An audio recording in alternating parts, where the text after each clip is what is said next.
Residents on Molokai may follow in the footsteps of Kauai and buy their island's electric utility. Joining us with more on that over Skype is civilbeat.com reporter Chad Blair. How's your hump day, Chad? Much better than Kathleen Sebelius. Yeah, she's having a rough start, isn't she?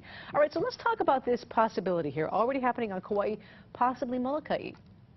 That's right. The group is called I Am Molokai. It's a community organization, and they've been in discussions with Maui Electric, the Maui Mayor's Office, and federal officials to buy the utility, just like Kauai, which has a utility co-op. Now, we can tell you that Maui Electric wouldn't say anything other than they are open to offers, but folks on Molokai have long had the highest utility rates, frustrating residents and certainly businesses. So we'll see how this thing turns out.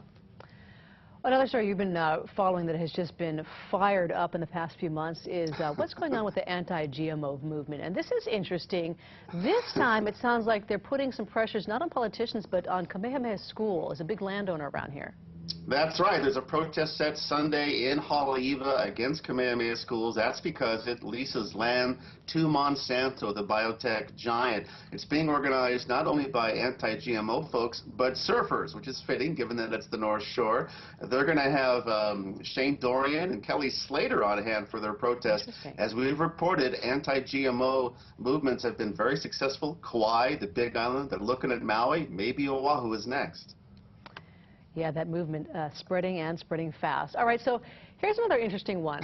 If you're looking for a job, tattoos in the news as far as when you can have them and when there might be restrictions. We're talking about the restrictions that go back more so than, what, 200 years or so?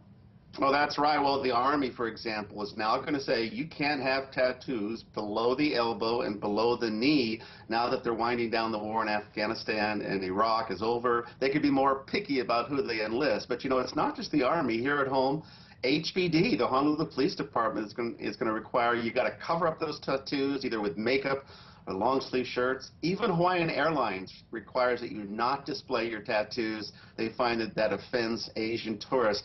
Hopefully Civil Beat and KITV won't have to worry about a tattoo policy, though. Yeah, let's hope not.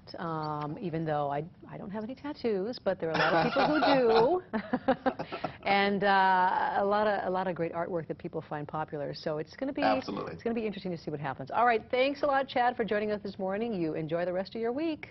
Thank you, Laura. All right, you can find the complete story we just discussed on civilbeat.com.